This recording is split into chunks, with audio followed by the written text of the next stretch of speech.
ہمارا دیہاتی ماحول زمیندارہ ماحول ہے، لیکن اب تو شہروں میں بھی یہی حال ہے. جس نے وہ لیول اے لیول کیا اسے کیا پتا ماں کسے کہتے ہیں باپ کسے کہتے ہیں. تو میں نے اپنی آنکھوں سے باپ کی بے بسی اور بیٹے کا غرانہ ایک دفعہ نہیں کتنی دفعہ دیکھا. تو میرے واسطے آج تکی کیتا ہے، تو میرے واسطے آج تکی بنایا. وہ کہتا اچھا میرا بچہ جداں جوان ہو سو آپ پہ سمجھ جسو. جبریل انسانی شکل میں آئے کہ یا رسول اللہ کچھ سوال کی، قیامت کب آئے گی؟ کہ اللہ کو پتا ہے. کہ کوئی نشانی؟ فرمایا جب دیکھو کہ بیٹیاں بھی ماؤں کو نوکر کی طرح دھتکار رہی ہوں تو سمجھنا قیامت آنے والی ہے.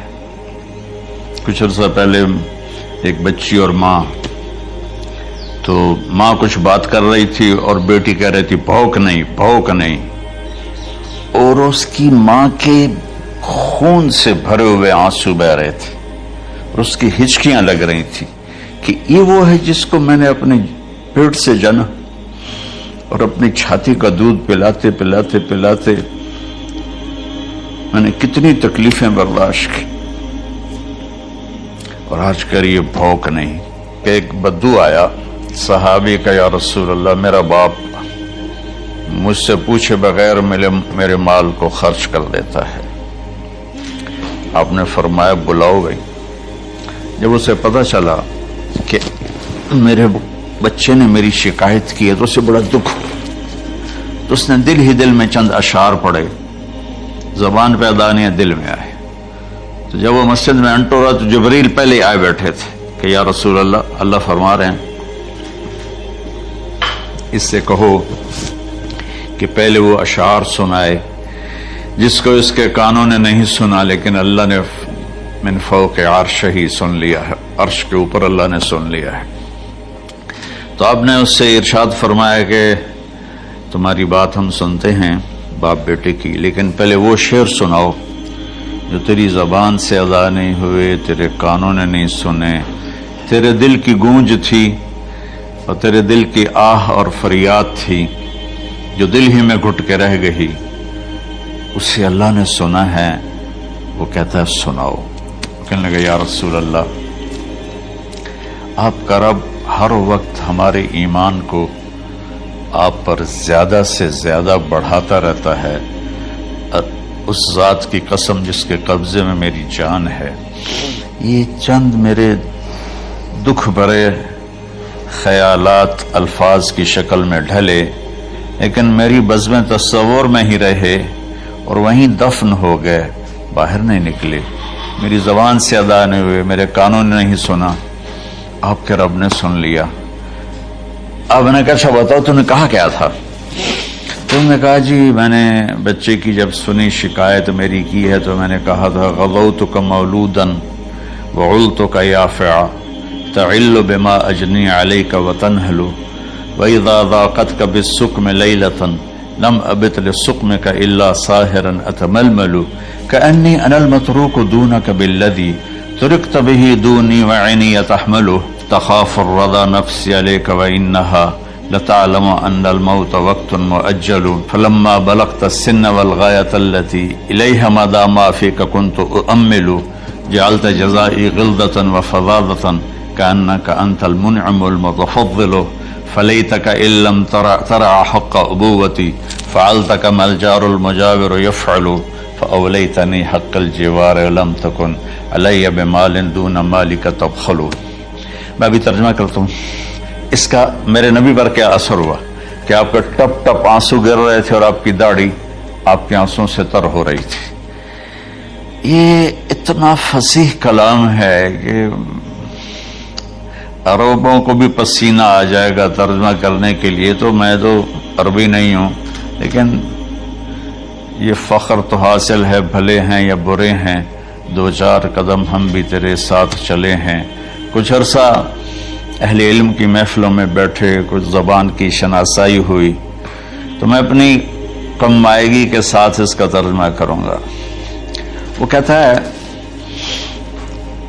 غزوتک مولودا وعلتک یافعا تعل بما اجنی علیک تنحل. میرے بیٹے، جس دن تو پیدا ہوا ہم نے اپنے لیے جینا چھوڑ دیا. ہوئے ہوئے ہوئے ہوئے، ہم تیرے لیے جیے. تیری ماں تجھے دودھ پلاتی تھی، میں تیرے لیے روٹی کے نوالے لاتا تھا. میری ساری کمائی پہلی اور آخری سب تیرے اوپر لگتی تھی. تجھے خوش دیکھتے تھے تو خوش ہوتے تھے، تجھے روتا دیکھتے تھے تو ہم روتے تھے. وَإِذَا ذَاقَتْكَ بِالسُّقْمِ لَيْلَةً لَمْ أَدْلِ سُقْمَكَ إِلَّا سَاهِرًا أَتَمَلْمَلُ.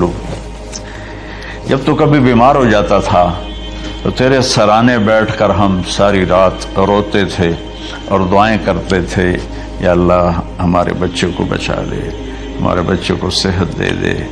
اس تڑپ میں ساری ساری رات میں جاگتا تھا. تیرے لیے میں نے اپنا سب کچھ لگا دیا، اپنے لیے جینا چھوڑ دیا، اپنی خواہشات کو دبایا، تیری ہر خواہش کو پورا کیا.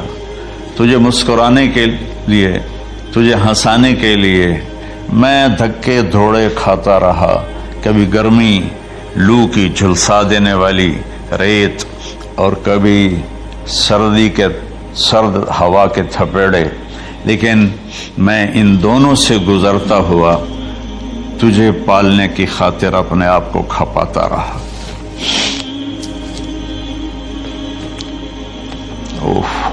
فلما بلغت السن والغایۃ التی الیہ مدی ما فیک کنت اؤمل. بیٹا، میں نے اپنے ہڈیوں کا رس بھی تیرے اندر ڈال دیا. صرف کمائی نہیں، میں نے اپنے ہڈیوں کا رس تیرے اندر ڈالا. میں نے جو کچھ تھا تیرے اوپر قربان کیا. تجھے مسکراتا دیکھ کر میں اپنے غم بھولتا تھا، تجھے ہنستا دیکھ کر مجھے دکھ بھول جاتے تھے. اور پھر آہستہ آہستہ آہستہ میری ہڈیوں کا گودا، میری کمائی تیرے اندر گئی اور تو ایک خوبصورت درخت کی طرح بڑھتا چلا گیا، بڑھتا چلا گیا، بڑھتا چلا گیا، بڑھتا چلا گیا. اور میری بڑھاپے نے کمر جھکا دی اور میں جھکتا چلا گیا، جھکتا چلا گیا. میرا خیال تھا کہ جیسے میں اس کی انگلی پکڑ کے چلتا تھا، اب میری باری ہے، یہ میری انگلی پکڑ کے چلے گا. جیسے میں اسے سینے سے لگاتا تھا، پیار کرتا تھا، جھولے جھلاتا تھا، باغ میں لے جاتا تھا. یہ ساری اس کی تعبیرات کے اندر داخل ہیں، الفاظ میں نہیں ہیں. تو مجھے خیال آتا تھا جب میں بوڑھا ہو جاؤں گا نا تو میرا بیٹا بھی مجھے ایسے ہی لے کے پھرے گا، میرا بیٹا بھی میری سنے گا. یہ 100 دفعہ پوچھتا تھا یہ کیا ہے، اور میں ہر دفعہ جواب دیتا تھا یہ ہے. تو اب میں بوڑھاپے میں اس سے بات کروں گا، یہ میری بات سنے گا. میں اس کو نوالے کھلاتا تھا، یہ مجھے روٹی کھلائے گا. میں اس کا انگلی پکڑ کے چلتا تھا، یہ میرا ہاتھ پکڑ کے چلے گا. میری کمر بڑھاپے نے جھکا دی اور میں ایک خشک پیڑ کی طرح ہو گیا، اور جوانی نے تیری کمر کو سیدھا کیا اور تو ایک تر و تازہ درخت بن گیا.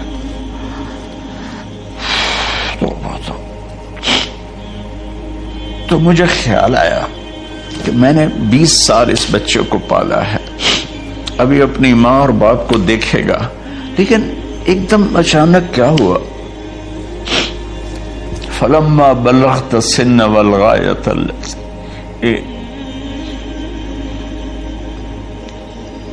الیہا مدی ما فیک کنت اؤمل.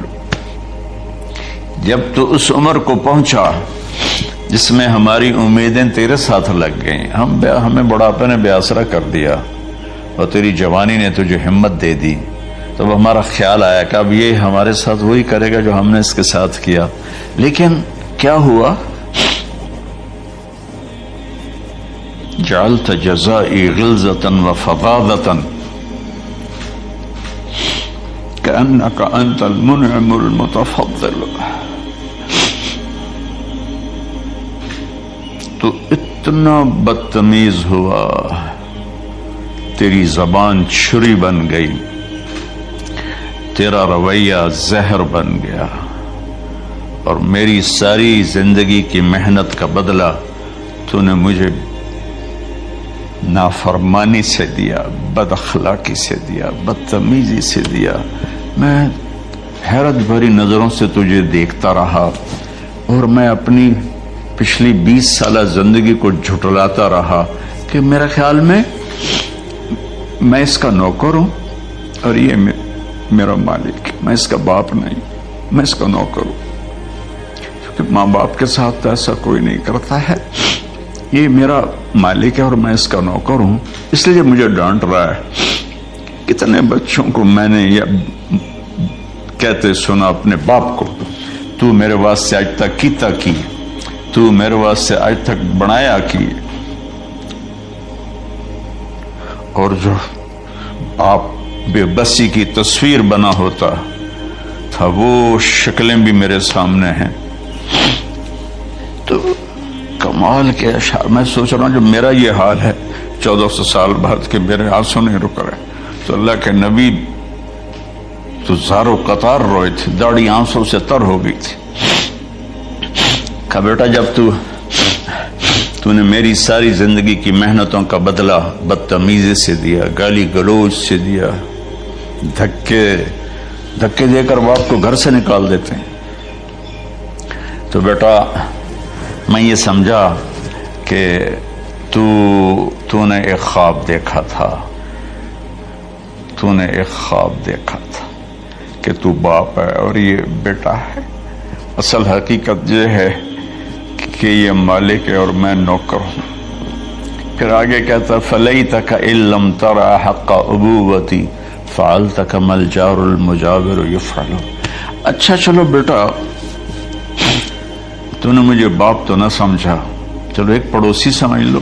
عرب میں پڑوسی کا بہت خیال کیا جاتا تھا، اور یہ عرب کی شان تھی کہ اپنے پڑوسی کو وہ عزت دیتے تھے جو اپنے گھر میں ایک دوسرے کو عزت دیتے تھے۔